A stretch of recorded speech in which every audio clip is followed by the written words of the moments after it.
Welcome. I'm your host, Dustin, And I'm your co-host Erin. and today we are paying attention to a very difficult film. This is back in 1978. It's I Spit in Your Grave. In this episode, we kind of wanted to make this more of an awareness episode and not so much of just a straight, let's just talk about the film and go from there.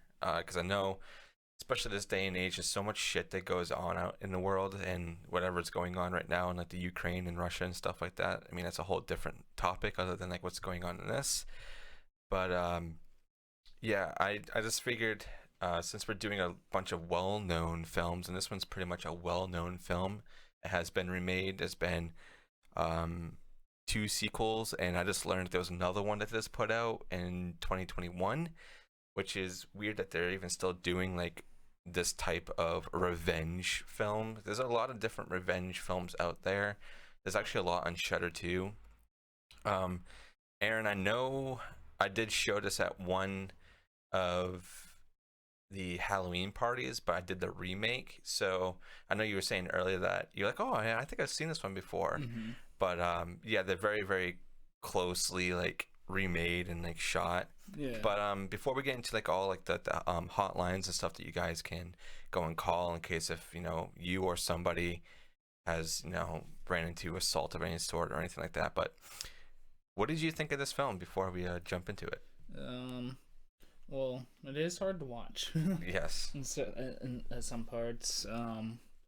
But it just makes you root for her that much more, though. Mm-hmm. I guess in a way.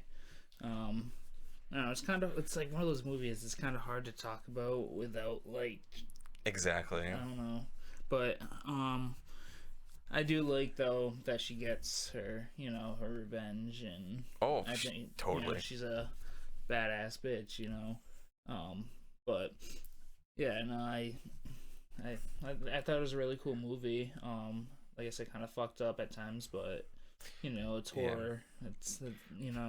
It's made to make you uncomfortable. Yeah, and it's also an exploitation film too, so that's why it really makes you feel uncomfortable. This is Mm-hmm. I don't want to put this on the same pedestal as like Cannibal Holocaust, but this is like another one of those films that people don't really talk about or are afraid to talk about it just because of the subject and all the shit that happens in it. Yeah. But I feel like this is a film that needs to be talked about.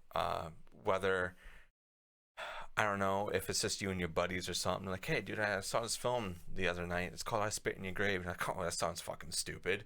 And then you go and watch it, and you're like, what the fuck did I just watch? For real. And just the way this whole film is shot, I think it's, for how, like you were saying, how dark of a film this is. It is so beautifully shot. The scenes are really, really good. I think a lot of this was probably recorded with a handheld. I'm not entirely sure, but like the whole opening shot I think was Definitely. But this is just one of those films. It's like I was really hesitant of putting this on the list for this year, but I was like, fuck it. We need to start doing harder films and not just like the fun and hey, that's really fucking stupid. Oh, those effects are really, really cool. And also to kind of the hard hitters though. Yeah. But we also kind of need to like bring attention to a lot of the shit that happens in the world like every day. Like this shit happens every day. It doesn't mean it's just in the United States. It could be It's everywhere. Wherever you're living. I'm sure that you may have heard or knew somebody who was assaulted in some sort of way. I really hope it wasn't to this extent because it's really, really, really hard to watch. Funny enough, I saw this film when I want to say 14, because I used to have cable. So I would just go and, just like go and see, hey, what's on Stars? Because that's what we had. That was like our movie channel that we had at my house. And they usually had a pretty good selection of horror movies because this is like about the time I was starting to get into them. I saw Night of the Living Dead. I was like, oh, yeah, this is fucking awesome. I saw Halloween after I got over, being so scared. But yeah, I was just scrolling around and I saw, oh, there's this movie that's going to play called I Spit on Your Grave at like 4 o'clock in the afternoon. So this is like on a weekend. I think I was actually Home Alone, if I remember correctly. Yep, I think I was just starting. Well, I was ending middle school and I was about to start high school. I think. So I was just scrolling and the movie came on. I was like, oh, this seems like a nice, fun, weird movie. I'm like, I don't know what's gonna happen. But I started watching it, and then I realized me and my 14-year-old brain was like, this is something I should not be watching right now. But you watched it anyway. I watched it, and funny enough, after that too, I started watching like a lot of trauma films. So I saw like Toxic Avenger, and I saw War. There's a lot of like weird exploitation films I started really falling into. I watched all the Toxic Adventures. I saw the one when he went to like fucking like Japan and stuff. That was really funny. But those ones are more comical and like they do have serious matters to them, but they're more comical and a lot more satire. When this one's just literally in your fucking face, the whole movie. The suspense is really good. The acting, it's a 70s film, but I think it's pretty good because everybody tries to play like they're a real person. Yeah. Up until like the end is when it starts getting a little wacky. But I mean, it kind of has to with the themes that it has. It needs to balance itself out in some way. But yeah, 14-year-old me, after just watching a bunch of slashes and stuff, I thought it was just going to be another slasher movie.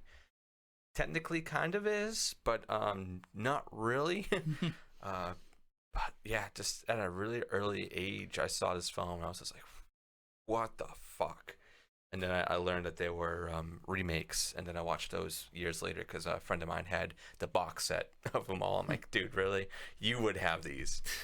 But there's a couple of helplines and hotlines I want to kind of put out there for anybody who has struggled with an assault, for anybody who knows somebody who's gone through assault.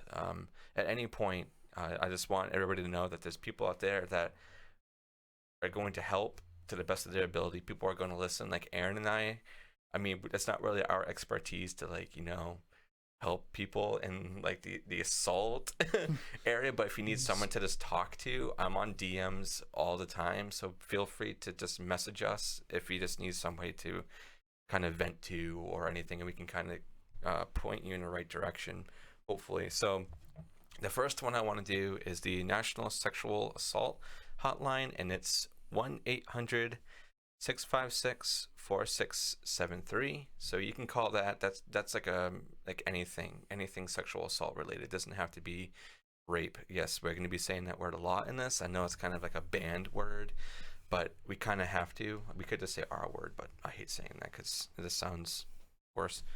And not that rape is a good word anyway, but and another one is a National Suicide Prevention Lifeline.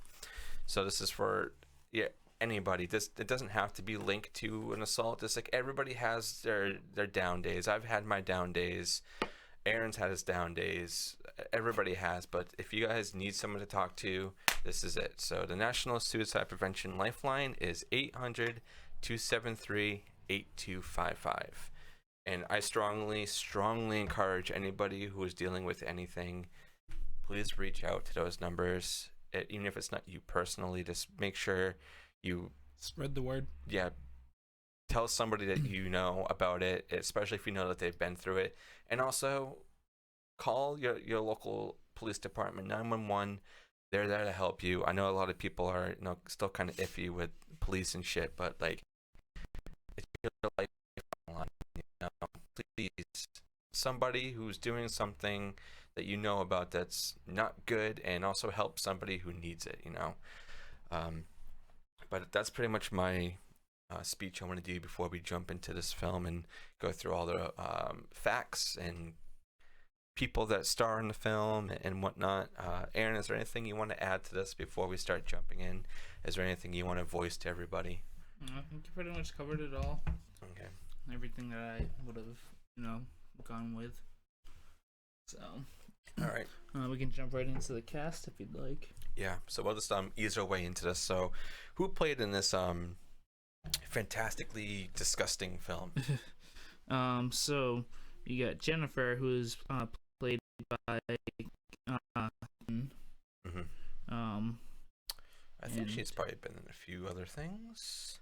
She's known for I Spit on Your Grave, Mm-hmm. of course. I Spit on Your Grave. Oh, that's a new one. So she's in the newest remake. Okay? I might need to check that out now. She isn't it? Savage Vengeance. Hollywood or Holy Hollywood.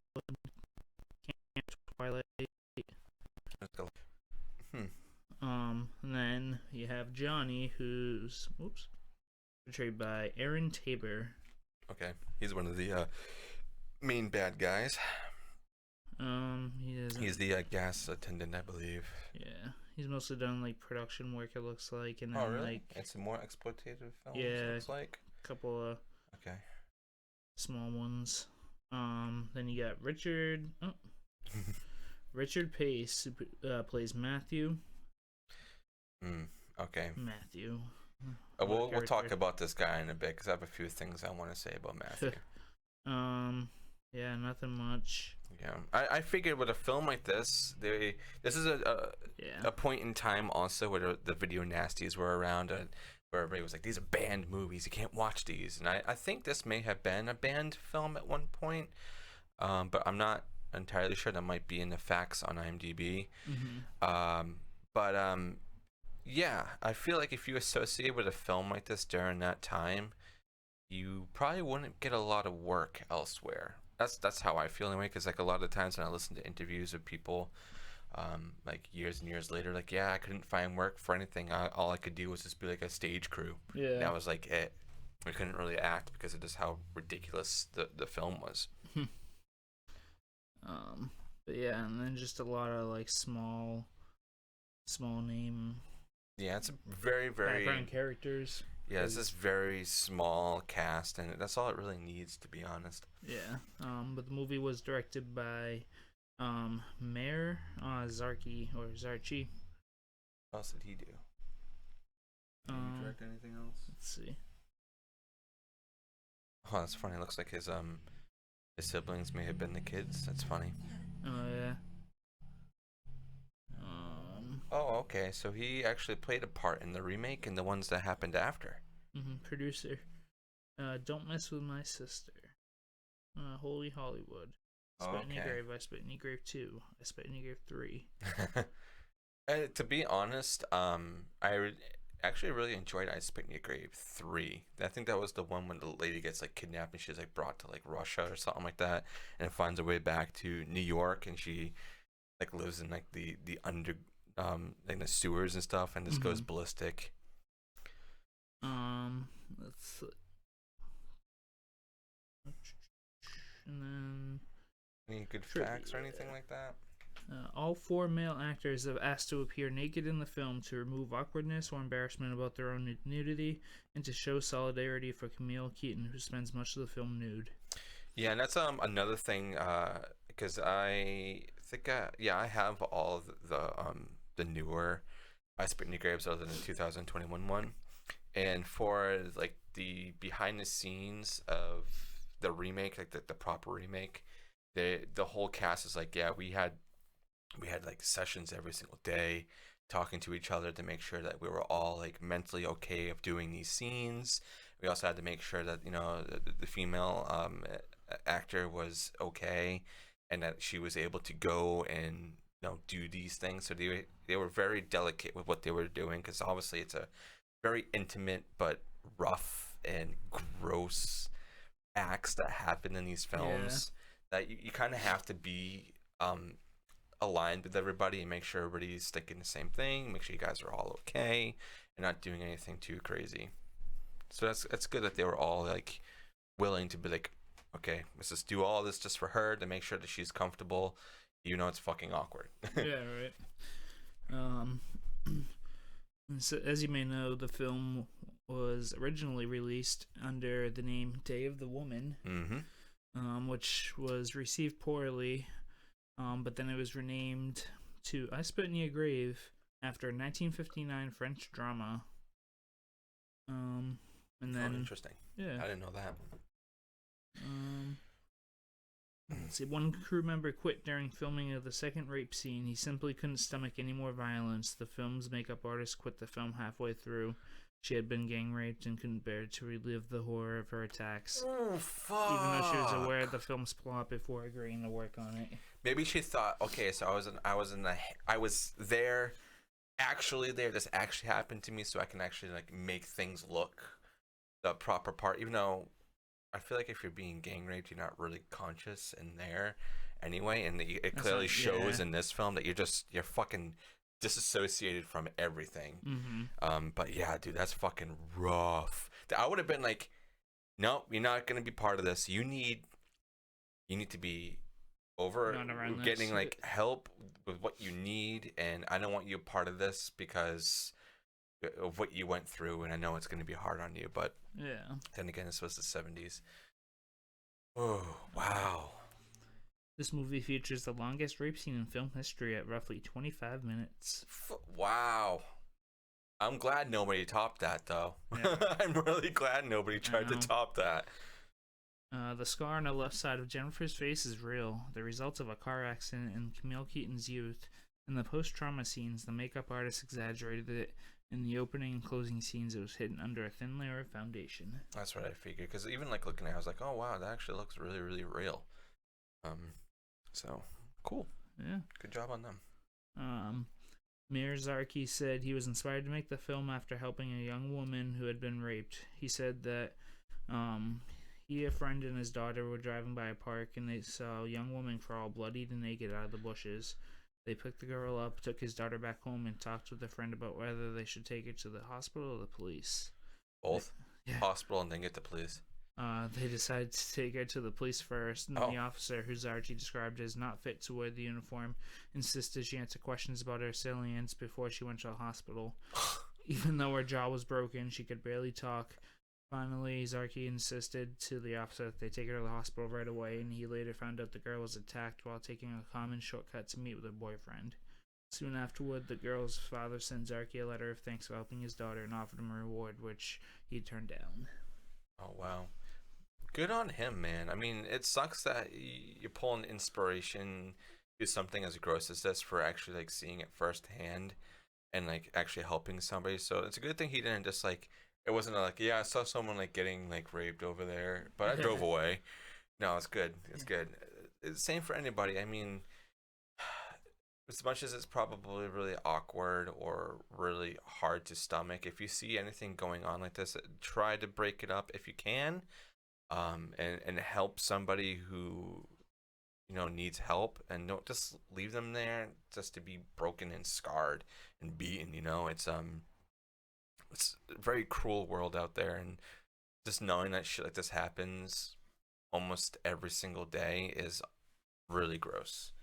Yeah. And I don't know, it's just, it's really hard to like even think about, knowing that there's maybe somebody who was like listening to our podcast that something like that may have happened to them. I really hope that's not the case, but if it was, and if it is, please make sure you reach out to one of those numbers, please. Please. Let's see, Friday the 13th Part 2 was filmed in the same locations. Yeah, I think I heard that. I definitely heard that somewhere. This was filmed in Connecticut, right? Mm-hmm. I think so, because they even put it at the end of the credits. So, I mean, we live in Massachusetts, so we're really not far from Connecticut at all. Yeah. Any other, like, noteworthy stuff, or is everything kind of just, yeah? Let's see. The character of Matthew was inspired by a mentally disabled man who worked in Miyazaki's building. Wow, he's just pulling inspiration from everybody. I know, right? He prefers the title Day of the Woman. I would too. I mean, if that's really what he originally intended it to be, you know, then yeah, it's literally just like it doesn't sound as like as much as like some people may not think of it this way, but I really think this is kind of like a woman empowerment movie. I mean, there's a lot of like awful things that happen, but just to show that Jennifer by herself she came back and she can just fuck these guys up and just use the tactics. Yeah, she was using tactics that they were looking for, like things that they were looking for in her. She was using against them.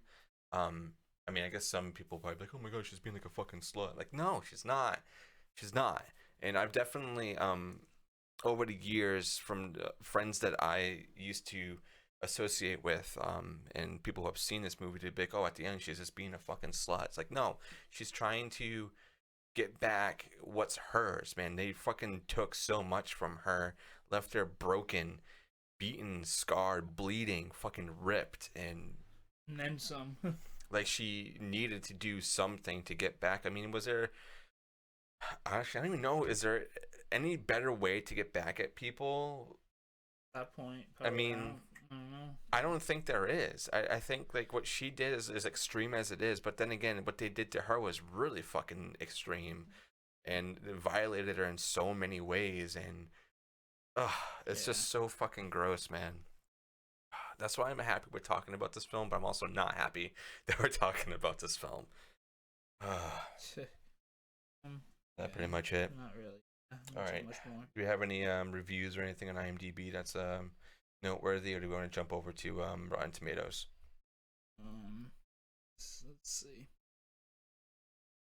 Tomatoes. All right, let's do it. I have a feeling it's all probably going to be low as fuck because it's an exploitation film, and they're always low. The tomato meter, 53%.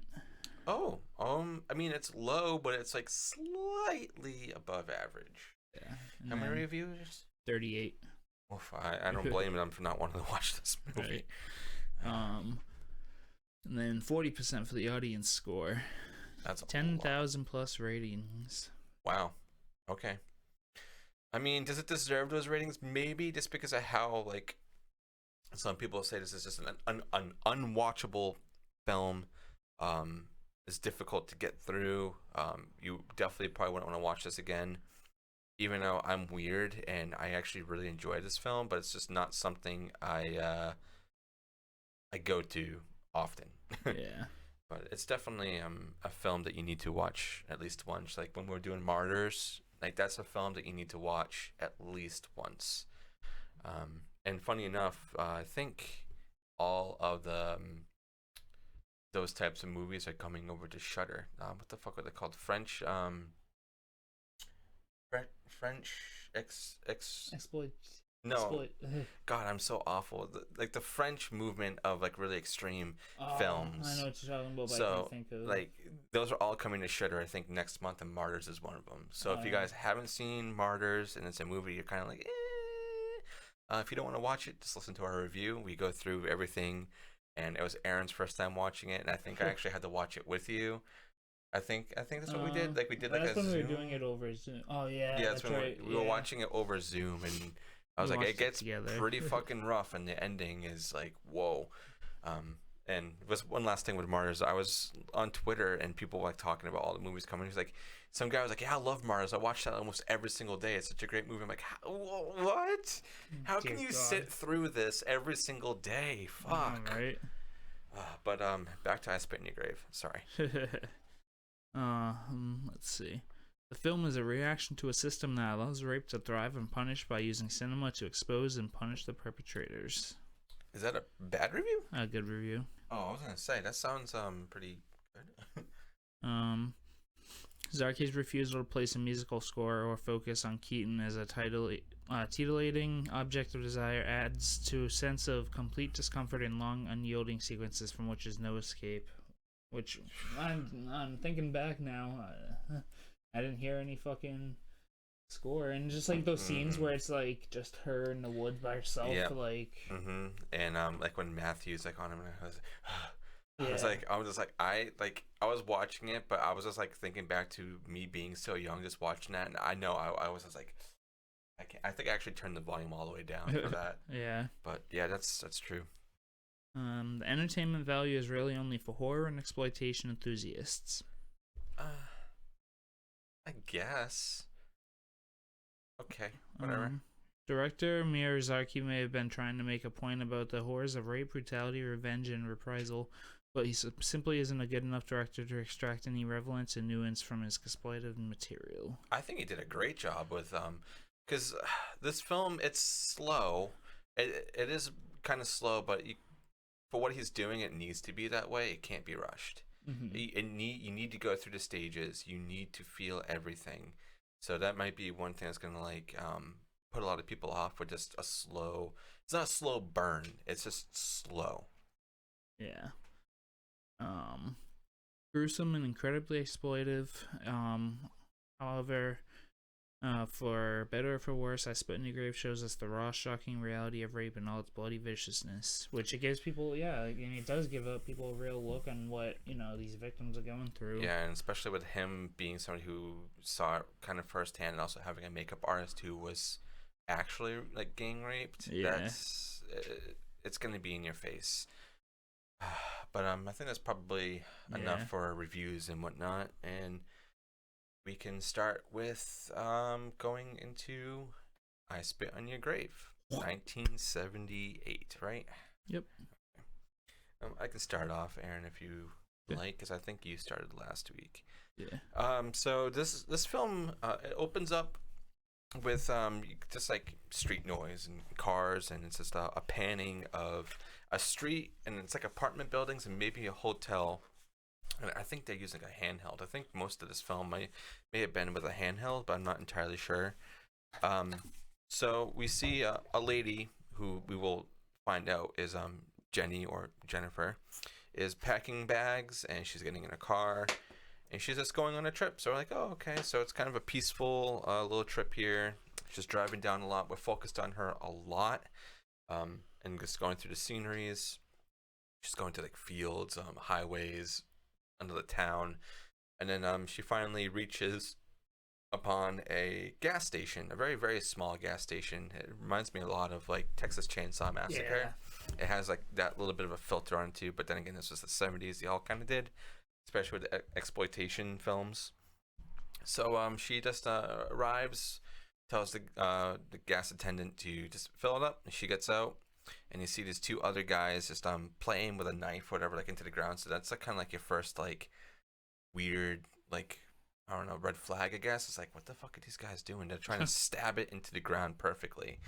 But she gets out and she's walking. She's like, oh, it's so good to stretch my legs. And she's just walking back and forth. And we see the gas attendant kind of just like watching her, but we don't really know what the thoughts or intentions are of this. We just think, okay, it's just a guy just saying, "No, it's a beautiful place to be over here. You're gonna enjoy it a lot." And she's like, "Yeah, I rented this place, but I've never been there." So she kind of like told him where it was. She's like, "Yeah, I'm gonna go in there and whatnot." And I always find it funny when we like watch older films and it's people like filling up their tanks. And he's like, yeah, it's going to be 520. I'm just like, oh, 520? No, dude, that won't... get me a gallon. No, it's barely anything nowadays. So I'm like, damn. She fills it up and just goes home. We don't see those guys for a while, actually. So she goes home, just arrives, kind of just looking through the place, checks out the yard, and then just out of nowhere, she's like, oh, there's a lake here? Fuck, let's go skinny dipping. So she just like our first nude scene of just her just floating around and just kind of enjoying life, getting away from the city, just trying to relax after, I think she said what it was like 3 hours, 3 hour drive or something like that. So I mean, I guess I probably would too, but I would have been maybe wearing something. But then again, like when you look where she is, there's nothing. Yeah. It's just woods everywhere. Then we cut back to her being in her room. She's putting away her clothes, and then she just finds a random handgun in one of the drawers. So I was like, maybe it was from a previous owner, or maybe the person who sold it just left it in there for somebody. We don't really get too much backstory on that, and you don't really need it. So she's doing that, and there's now a knocking on the door, and we get introduced to Matthew. And I guess where she is, they have like a local like supermarket, grocery store who like delivers food. So he just rides his bike and he delivers it to people, and I guess he gets tips or whatever from doing that, while also working in the store. So it's kind of like a good Samaritan, you know, what we think anyway. So yeah, he's bringing in the groceries and asking her about, oh, where are you from and what do you do? And she's like, oh, I'm from like New York. He's like, oh, New York, that's an evil place. And she's like, oh, well, here's some evil money from that evil place. And she says that I'm a writer. I did a couple short stories, but they're only in like Women's Magazine. And he's like, oh well, I don't really read any of that, but I don't know who you are. But then he's like, out of nowhere, do you have any boyfriends? She's like, I have lots of boyfriends. And then he's like, oh crap, can I be one? She's like, you can be one of my friends. He's like, oh yeah. And he gets all giddy, and this kind of goes away, and then he goes to the gas station. We arrive back at the place where we saw it before, with her meeting the attendant, but she wasn't really introduced to the other two guys. I think they were just like looking at her and whatnot. And then this is when we realized that Matthew is kind of a part of whatever kind of clique or gang, whatever, just friends over there. And then he just says, I saw her tits, I really did. And it's like, yeah, she was wearing like a loose shirt, but she's out in the woods by herself. It's probably fucking hot as shit. Yeah. But she's dressed, nice. She's not like really trying to show off anything. She's not, how people say like, oh my god, they're dressed like that, so they're just fucking asking for it. No. This is kind of like what he's doing here. It's like, yeah, this is like saw her tits. Yeah. And then the group decided to go fishing very, very late at night.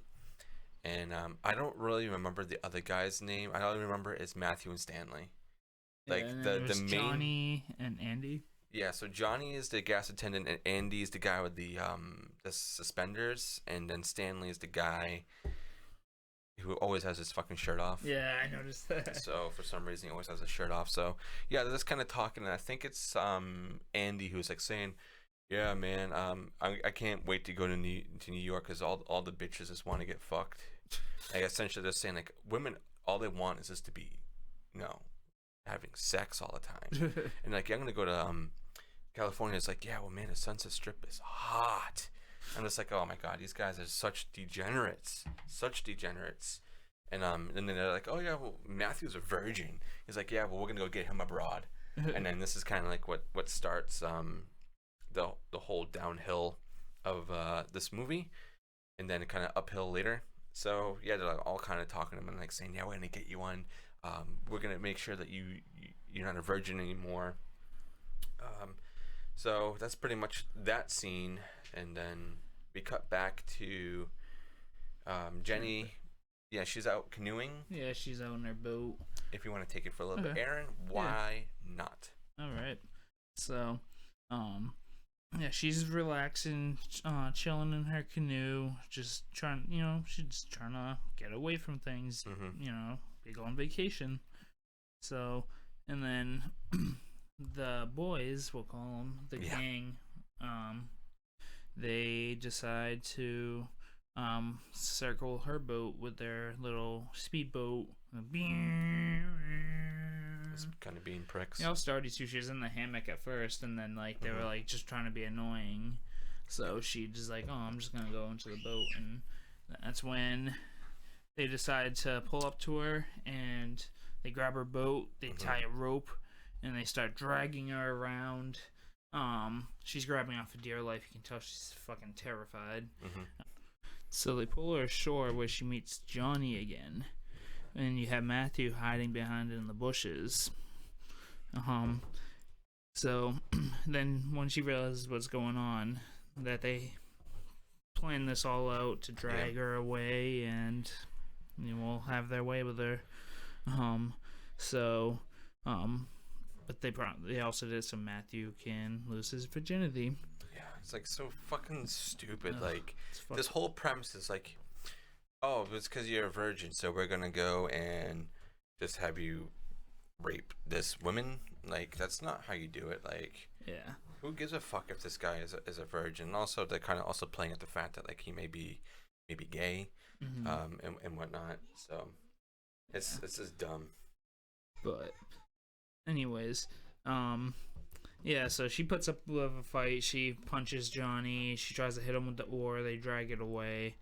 Then she ends up running into the woods. They chase her down. They rough her up. So they have her pinned down on a rock, and they're all grabbing her legs, and they tell Matthew, like, go ahead, go lose your virginity, go do your thing. And he's like, I can't do it, not in front of everybody, I can't. So then Johnny's like, you know what, fuck it, I'm gonna rape her instead. As if like somebody has to do it. Yeah, he's like, just like, he's like, oh well, it looks like I might as well. It's like, we're already here. You don't want to do it? Fuck it, just I'm gonna do it. Piece of shit mindset. Fucking gross. It Yeah. really is. So And like the other thing is, you essentially see everything. mm-hmm. I mean, there's a few things you don't see, like obviously like it going Yeah. in and stuff, but like you get the idea that it's yeah. happening, And it's still very detailed though, and so he's it's just so very rough. visceral, Yeah. very very visceral, and once you see it, it does not leave your head. I know from experience from being fucking 14, and it still like lives in my head. Mm-hmm. It's so fucking gross, man, and just feeling so bad for her, because you can see that she's just like, she can't do anything. She's Mm-hmm. being held down by 3 other dudes, Mm-hmm. and just getting raped by this one guy viciously. And like, I mean, obviously some of like the actions are like over exaggerated, but it's for a reason, because it's a movie. But fuck, man, like it really makes you feel like you're there and you're witnessing this. And also, once again, with like not having a score there, and you're just hearing all the groans and like everybody like holding her down, and like things breaking in the background, and like this nature is so And just the screams. It's awful, man. Yeah. But so that happens, and then they decide, after all, she's basically fucking dying, to let her go. And where she wanders off into the woods, she crawls off, and these sick fucks decide to track her down again. Where They move really fast. I know. Just gonna say. Yeah, like it's like you see her going through the woods, and then all of a sudden they're like surrounding her again. She sees one guy, like I think it's Andy, and then she starts to see the other ones forming like a circle around her, and she's just like, what the fuck? Yeah. And then so they do their whole ritual again, and he ends up raping her.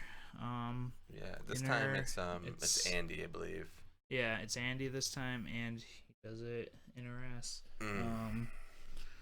Which is fucked up. Yeah, and then after that you see her bleeding like everywhere. Yeah. It's like, fuck. It's awful. Like and it's like just like you can see he's just the the force behind like and he like starts crying after too. Yeah. So it's like you're the real pussy. You can't even handle that. Like, Jesus, don't Jesus rape someone. Christ. I mean, guys, if you have intentions of doing this, you're fucked. That's all I'm saying. If you have this like in the back of your mind, you are like so far gone and not a part of this society at all. Yeah. I really hope we don't have anybody who listens that thinks like, I'm gonna go fucking rape somebody today. I really hope that nobody thinks that. I mean, it's one thing if you're in like in a relationship and you have like there are people who have like, you know, fantasies and shit, like they have rape fantasies, but that's like in a safe thing. That's something you do with somebody you've been with, you know, and that's like something you talk about and whatnot, but you're not actively going out there and sexually assaulting somebody. Yeah, right. Just to do it. I mean, there's no reason whatsoever anyone should do it. No, or assault anybody in any sort of way is just completely unnecessary, and you're just a fucking animal, and you deserve to be treated like a fucking animal. Yeah. Not the good kind. No. So, Matthew decides to stick back again and just watch them go at it, and they end up escaping on their little fucking speedboat. Meanwhile, Jennifer manages to crawl back to her house, which, imagine that fucking hike. Dude, and like the pain that she's in, and you see it with her just laying there so limp. She's dead, dude. She's so broken. She's so beaten. And just like she's probably like, oh, this is the lowest that point in my life. So she finally makes it home. She's relieved for a second. She grabs the phone. Yeah, this part, like I remember this whole scene so vividly in my mind. Like, even like before watching this, I was like, this scene's gonna happen, and I'm not gonna like it. Yeah. I'm not gonna like it. I can deal with the other ones as much, even though they're really, really bad. But this one stuck with me so much just because of how fucked up it is. Yeah. Like you think for she's They kind of basically, I mean, if like I don't know, the way I'm kind of seeing it, Matthew was like, you know, he clearly can't like make decisions for himself. He doesn't know right from wrong. He just wants to be cool in these guys' eyes. So he's kind of, in a way, he's a victim. No, I'm not gonna say he's a victim, but like, you know, they manipulated him into doing this fucked up shit. And... Yeah, that's one thing I wanted to talk about Matthew too before we get into this whole thing. Is like this movie kind of makes you want to like Matthew. He's more you feel of bad almost, but... yeah, you feel bad, and also he's very he's nice. You can see, but obviously his intentions are what is being fed to him. Yeah, it's not of his own. And they even say, oh, he's like what do they say, he's half stupid, or whatever to say, half-wit or something like that. Yeah, so it's really fucked that these guys are just taking advantage of that fact that he's not smart and just make him do all the things that they don't want to do, but then again, they're doing all like the really, really, really bad things. It's just fun to them, you know. They just make fun of this dude, and but I don't know. Like in a way, I really do feel bad for Matthew, but because you do learn how disposable he is to them eventually in the movie. So yeah, and also what happens next. I could talk about this if you want, Erin, since you talked about the other ones. So yeah, she finally makes it home. She just has like a loose shirt on the porch. What she's putting it on at this point, as I feel, is more of like a comfort thing. Like she's been so violated, she's broken. Like I'm saying, like over and over, she's broken, beaten, and scarred, literally. Yeah. So she just finds a shirt. She just puts it on. She's like, I'm home. The only thing I can do is just crawl. So she puts on a shirt. She crawls and she makes it to the phone. And once again, no music. It's all just focused on Jennifer and her agony at this point. She makes it to the phone. She can barely fucking like dial anything. And as soon as the operator picks up, motherfucker comes and just kicks the fucking phone. And like that scared the fuck out of me as a kid too, because it's so, oh my god, just imagine like you're in your safe place. Yeah, you're renting this place. Yes, do they know where you live? Yes, they do. But in your mind, they think that you're not going anywhere. You're dead in the woods. You are already fucking broken. So when you find out that they're all in your house waiting for you, have been waiting there for who knows how long, probably hours, thinking that you're gonna go home, you're gonna call the police, and they're there. And you put up a fight with whatever kind of energy you have left. This is obviously pure adrenaline at this point, because there's no way that you have this energy. So this is adrenaline. This is literally fighting for your life. There's no fight or flight. This is literally fight. You need to fight. You tried fleeing before, didn't work out too well, and now you think, okay, if I maybe put up a fight, there's a lot of stuff in the living room I can use. I can throw chairs at people. I can try to stab somebody. No, not with 4 guys who are surrounding you and they're in your own house. That is just so fucking scary.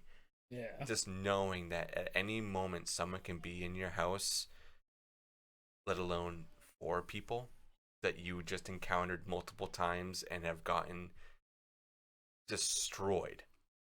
So, they decide to kick the phone, and then they are drinking. They found some drinks, and so I think Stanley starts drinking, and then he tosses it to Johnny. I think it's his name, right? Johnny. He starts drinking, and then Matthew takes a swig, and like, all right, Matthew, he's ready to do it.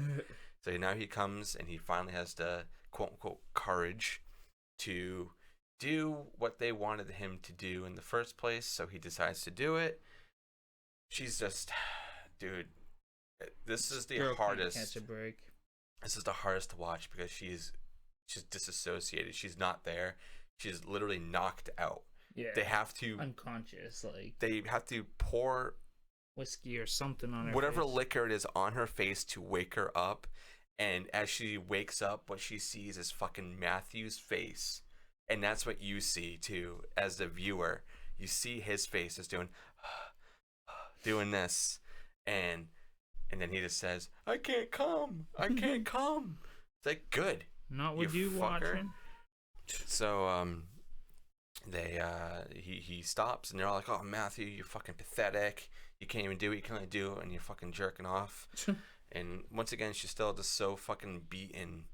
And then they look to Stanley, and now Stanley, I don't know, for some reason they were kind of, seems like taunting him a little bit to do it too. But he starts to be even more of an asshole, I feel, because he starts slapping her around, and he's like, suck it, bitch. And then, like, oh yeah, right then and there, just fucking bite the thing off.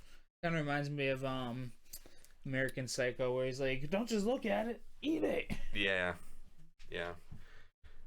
This is so fucked. And like, even like they're like mocking her writing too, and like rip up her whatever she was writing before all this shit went down. And then they kind of, just leave her there, go back to their boat, and then they go, Matthew, I got one thing I need you to do. I'm not mad at you anymore or whatnot. And this is another thing they do, is that they manipulate him a lot, because he gets really upset, and they call him like worthless and shit because he couldn't come.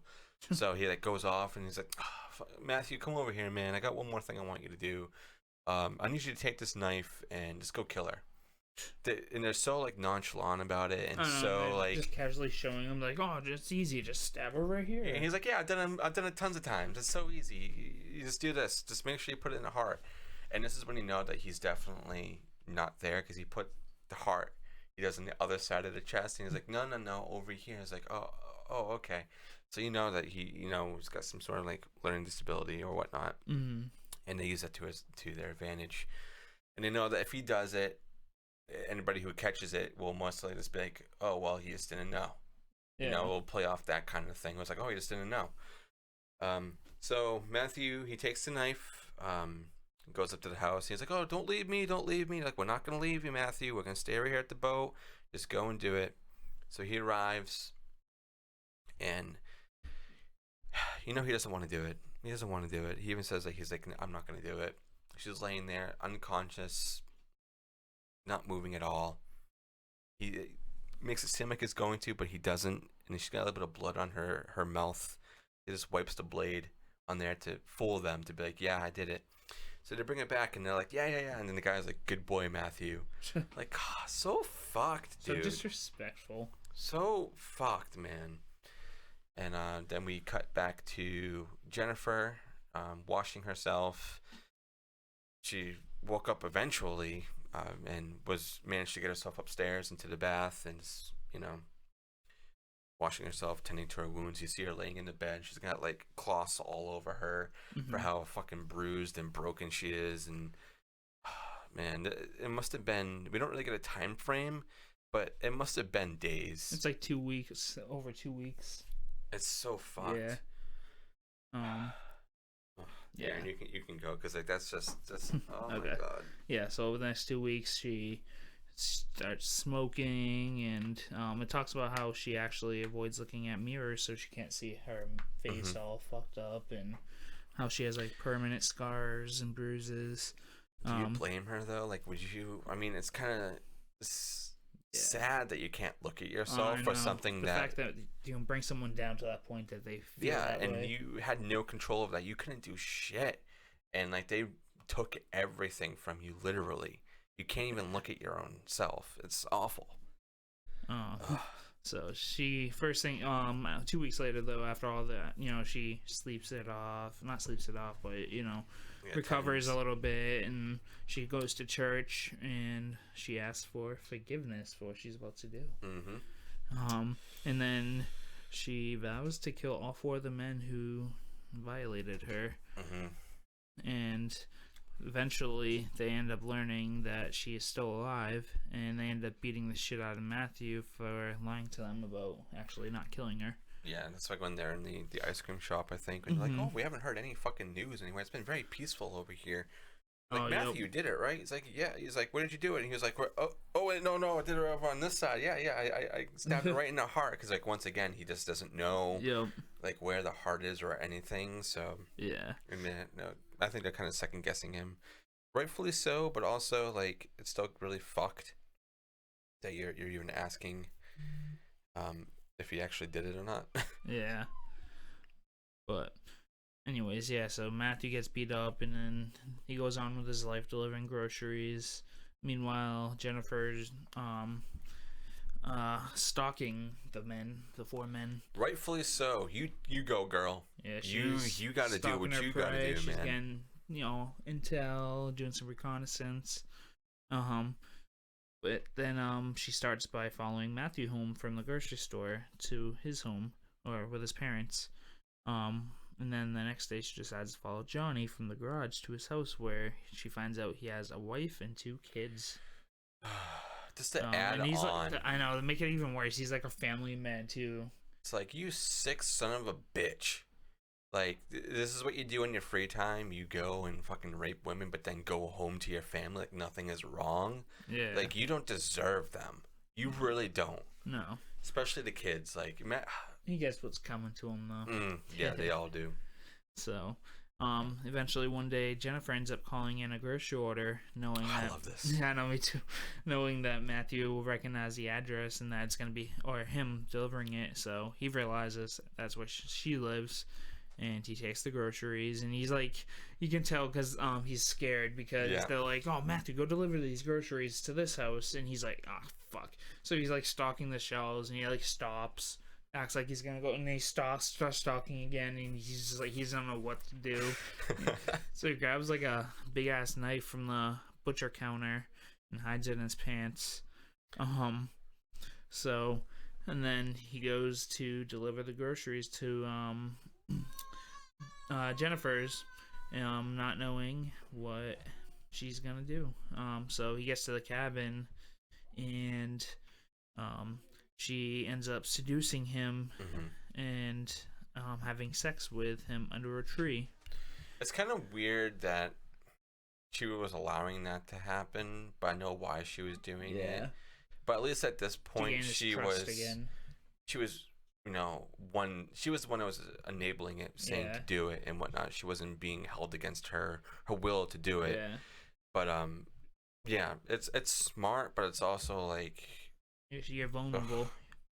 But yeah, so they're she's letting him go at it, and she manages to slip a noose secretly around his neck that she's had set up ahead of time, going over a branch. So she pushes him off, ties the noose around his neck, and then starts pulling and pulling. Meanwhile, his pants around his ankles. He's trying to run into the water, and he's just being pulled up higher. And he's just like choking, full chub, just like fucking hanging there from a tree. I mean, I guess, and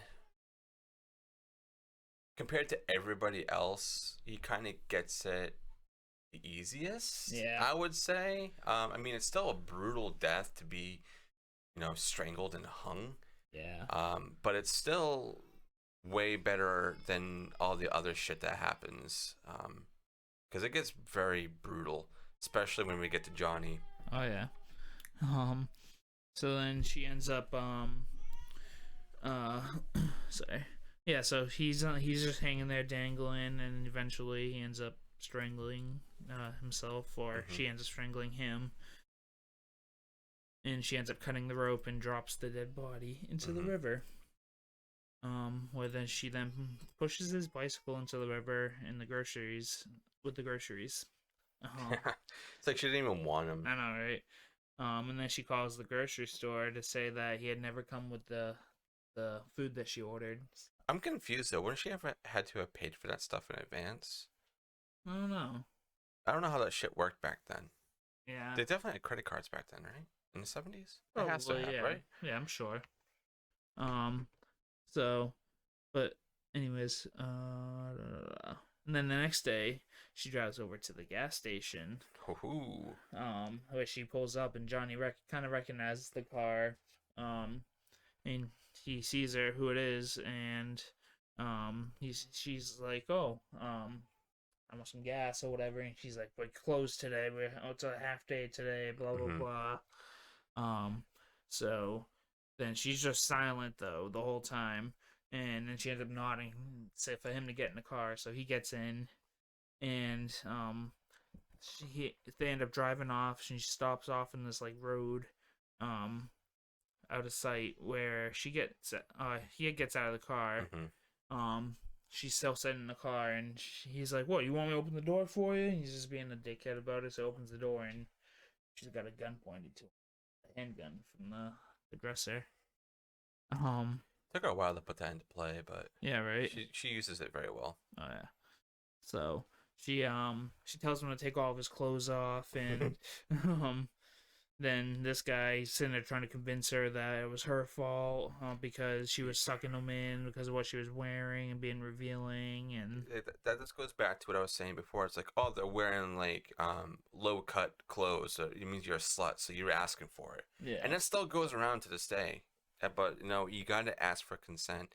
Just because someone's dressed a certain way does not mean that they're asking for it. Okay, people, that goes for anybody, not just for women, but also for like men. People aren't just asking for it because of the way that they're dressing. They're dressing that way because they feel confident. Yeah. Okay, it's not because they want to get raped. You don't want to be looked at by your creepy ass. No, it's like, I mean, do they in some sort of way they want attention? Yes, because they look nice. They want to feel appreciated, and they're dressing that way because they feel good about themselves. So of course they want people to like see them, but not in that kind of fucking way. Yeah, right. So it's like the classic, like, oh, you asked for it because you were showing your tits. It's just like, no, no. She wasn't whipping them out. No, she was just dressed, and Matthew said that he saw her tits. It's because he was fixated on that, obviously, but it wasn't. She's like, hey, here's my titties. Yeah, come right. come play. But yeah, so she ends up pretending to believe him, and she's like, oh, come back to my place, we'll have a hot bath together. And so they go back to her place, and anyways, she's getting like doing her in the mirror. He's in the bath. He's just like splashing water on himself and shit.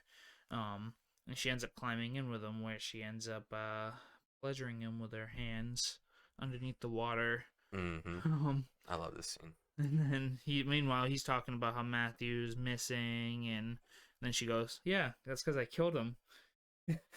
Just so casually and nonchalantly, and he's just like, "No, yeah, okay, yeah, well, you have a really funny sense of humor." Yeah, it's like, yeah, you didn't fucking do that. Yeah, he just ran away. Yeah, so she's continuing to jerk him off, and she's like, "Yeah, I killed him. I tied a rope around his neck and I hung him off a tree." Yeah, he's chilling out, all right.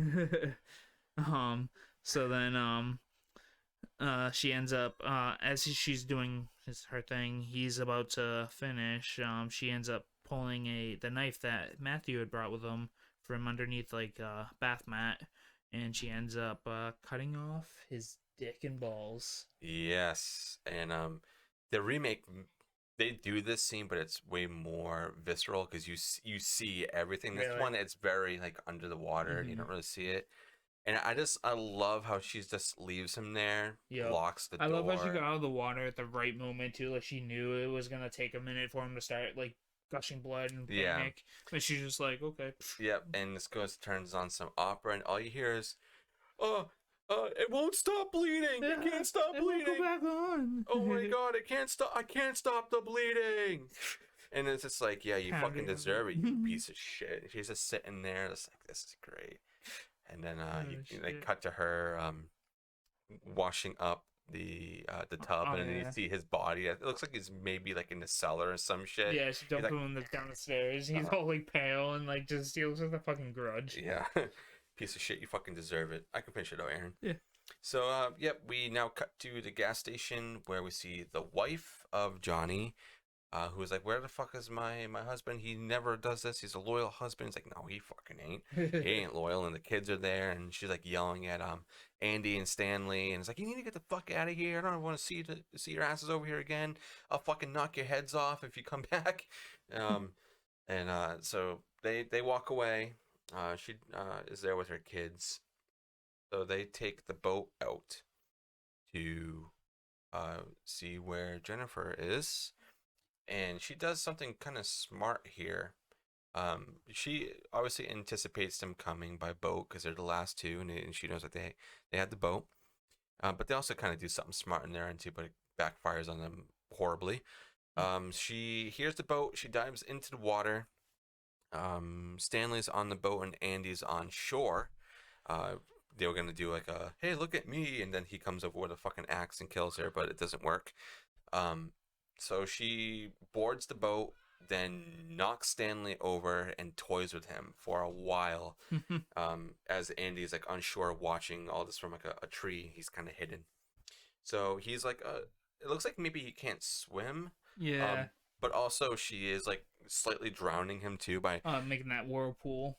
yeah, she's like going back and forth and going around him and like making it seem like she's gonna hit him. Like, oh, no, I just missed you. And he's like, oh my god, help! So she sees Andy and decides to go straight towards him, and he gets kind of scared and like loses his axe because she bumps into him a little bit, and then he falls into the water to go save Stanley. Yeah. And so they group together, and then they're going together. Then she goes towards them. She grabs the axe that Andy had, and we get like a close up of it being stabbed into him, and then he's fucking dead. So Andy's dead. He's now going to the bottom of the lake, and the last one is Stanley, and he's like, "Oh, come on! I just didn't mean to do this. It was all their fault." You know, the classic, like, "It wasn't me. It was them. I'm sorry. I didn't mean to do that." Blah blah blah. So she's like, "Okay, come." She shuts off the engine and is like, "Okay, come over here." Motherfucker, he's so dumb, man. He goes right up to where the motor is. He's like hanging on it and saying like, "Oh, please let me on board." And she just goes, "Suck it, bitch." Turns on the fucking motor, and he's like, "Ah!" And just fucking dies. Oh man. And then we get a really nice credit screen of her just on boat, just fucking going, and then spitting on their graves. spitting on their graves. This For a movie called A Spit on Your Grave, though, she doesn't spit on a single grave. Yep, I'm giving it a 0 out of 10. 0 out of 10 for that. Yep. I might be a little biased on this, just because I have mixed feelings. Because this was the first exploitation film that I saw, especially at a very, very young age. Mm-hmm. Is it a really hard movie to watch? Yes, at points it's very, very hard. The ending is very enjoyable, because the revenge aspect of it really comes in handy there, and she does a great job. Mm-hmm. She's a bad bitch who knows how to get these guys to do what she wants. And you know, she manipulated them like they did to her. Yeah, and took everything from them, but more so because they're not fucking breathing. She is. So suck it, bitch. So I might give this like a 9 out of 10. Yeah. Yeah. I love the way it's all shot. I love how in your face it is. There's definitely exploitation films out there that are better than this, but for the revenge of Jennifer doing what she was doing compared to other revenge films I've seen, this is pretty good. I like the remake. That's another remake that I would suggest that I hold kind of to the same standards as this one, mm-hmm. and probably just as high, but that one might be a little bit lower just because it's a remake. I don't really like to, rate them the exact same. But it does do things in a different way. And there are more brutal kills of how they die. Like there's one, I'm going to spoil it right now. There's one where she ties like a guy up and he's sprawled out, and she has fucking like hedge clippers, and just fucking slices him, and just leaves him there, and everything fucking pours out. And she's watching it, and I'm just like, oh. But the bath scene, I think, is in there, like I was saying before, and I think it's even worse. Oh man. But yeah, there's some brutal kills in the remake. But for the time that this came out in '78, I mean, we had Texas Chainsaw Massacre, just the same year as Halloween. I mean, Halloween's a slasher; it's like way later than this. Like, I don't even put this in the same spectrum as Halloween. Yeah, 9 out of 10. Yeah. It's very high, but I don't know. There's just something about this film that I enjoy, even though it's awful. Yeah. Well, I enjoy it for the sheer like revenge aspect of it, like the and like I think and for suck it, bitch. I Yeah. just that one Suck line. it, bitch. But like it is a very like dark subject, very touchy subject. So I think some people might not, you know, but again, I feel like it's a tough movie to talk about, but I do enjoy it for like like I said for the story, but Hmm. and it is kind of a realistic view on It's like what really happens realistic. in this in the world. This shit does happen, and like I think it can be an eye opener for you know some people, but Hmm. um That's kind of like one thing you can't say about like a lot of horror movies. I mean, yeah there's definitely some out there that do happen in the world, but this is something that happens, like I was saying, like almost daily. If you were to go and like this, like Google like how many like reports of rape happen, it's a lot. yeah Like within a year, it's a oh lot. yeah It's like but almost on the same as like accidents and shit like that. It's mhm, gross. It's yep. super fucking gross. Um, But I'll give it a 7 out of 10. that's understandable. Honestly, I thought you were gonna go lower Me just too. because I of was gonna, but how because of the like. content, but Hmm. just the way it like just brutally depicts like the subject matter, but Hmm. it's I think it does have its share of like woman empowerment, and I like how she comes back and she's Hmm. like I'm gonna cut these guys' dicks off, or I'm gonna what I mean. Yeah, I love that It's the simple too, like it's kind of straight to the point, but it's also like you said a little slow at times. yeah, I love the poster. It says this woman has just cut, chopped, broken, and burned 5 men beyond recognition. She burned somebody? Oh yeah, she throws she throws somebody in the fireplace with the clothes and stuff. Oh, that thing that I was think it was Johnny, Johnny, right? right? Yeah. Yeah, this is super fucked, man. Is this one thing I like to ask about this film because I was kind of obviously thrown into this as an early age, not knowing, Hmm. but if you could do it to somebody and you would just be like, hey, I had this really fun movie I want you to watch called I Spit on Your Grave. Don't tell them any context about it or anything. Would you tell them to watch it? Like, would you like pull a prank on them or would you just be like, nah, I that's too mean, mean? I've gotten somebody to watch Teeth before, That's a movie. and it ended up being actually a good time, but Hmm. it was like I was staying over at my buddy's house or something like that before Warped Tour, and I was like, let's watch this movie Teeth, and he was like, sure, but it ended up being like I think we were both stoned as hell, Would so you, like with Courtney, would you be like, hey, I want to watch that? Want to go watch this movie with you and like not tell her anything about it? no, I don't know if I'd do it to her. I think because even just like some of the more mild horror stuff, she's like, "Oh no!" When Yeah, she like kind of like walks by and sees what I'm watching, she'd yeah. be like, "Oh, what the fuck?" I think this would be a little too much for her. Yeah, Um, understandable. It does make you very, very queasy it's and very it sick. does make you very uncomfortable. But like, I just think I've seen so much of this stuff at this point now that Mhm. like it. Wait until we get to Cannibal I Holocaust. know. You honestly might throw up. I don't want to say I was unfazed by it, but like it's Yeah, like it was disturbing, yeah. but It's definitely disturbing. I mean, but there's definitely points where this film kind of wasn't that great. yeah. Um, I not kind of just got like because of the Sleepaway Camp vibes slightly too, with just the setting. yeah, yeah, yeah. The whole like outdoors water Yeah. type thing. I like how it was only a couple locations too, Hmm. and like they weren't filming too much of it.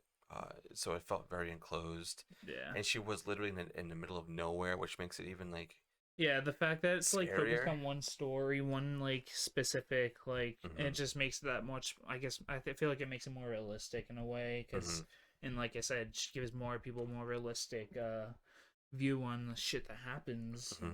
Now, but Yeah, but yeah, this was a tough one to get through. I hope this review comes out pretty good for everybody. Excuse me.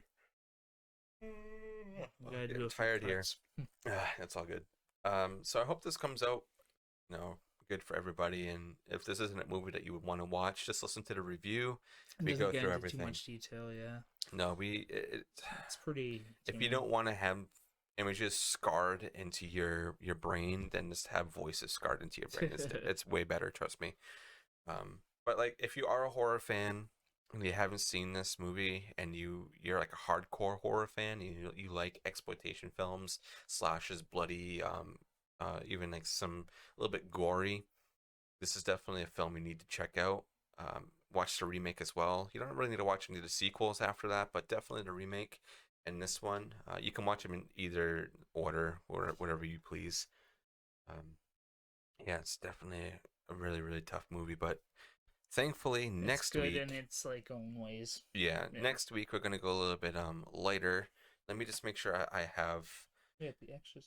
Yeah, I think it's The Exorcist. That's next week with our friends Horror gamer. yep, and Gabby at Horror Haven. So we're going a little bit lighter. I mean, Exorcist is also kind of an intense film. But it's Uh, not quite as like no. it's more religious, more supernatural. Yeah, it's not like this is going to happen to you. Not like, oh, we're gonna rape you and then leave you for dead. Yeah, literally. So we got that going on. I think another episode of Dean's podcast will probably be coming out in the next couple of weeks. He's really busy right now, so yeah, we got a lot of shit that's going on that I'm very happy with, and I like how this year's turning out. And also, I just found out that I downloaded the Good Pods HQ thing. It lets you kind of like know like where you are in charts and also discover new podcasts. We are top 38 in indie fiction. Oh, yeah. That's pretty fucking cool, man. Alright. And it's all thanks to you guys for listening. Continuing to support and listen. Man, this I can't. If you think Our this was really, anniversary's coming up. yeah, it is. It is. That's next month. Fuck, Erin. If you thought that some of this was really tough, wait until you watch Cannibal Holocaust. I think I have that lined up for this year. Yeah, And if I don't, I'm just, putting it in I'm there. going in open-minded. I'm just embracing it. You might have to be here to watch it with, for me to watch it with you. To be honest. That's Oh, because it's a film Just- that's really hard for me to watch too. But yeah. You can hold my hand. yeah, I will. I'll get some. Maybe not popcorn. Actually, no, popcorn would be okay. There's no meat. No meat involved at all. But yeah, thank you guys so much for listening. We will see you next week. Yeah. So it's the Baron's Hideout Podcast. I was your host, Dustin. And I was your co-host, Erin. Stay spooky. And please, please, once again, if you guys know anybody or even yourself who has ran into any kind of assault or is even having thoughts of suicide, please reach out to those hotlines that we used at the beginning of the episode. You can Google them. We'll post them in the bio too. Yeah, I will also put those in the bio and just let everybody know. Thank you guys so much. I'm happy we got through this. We can move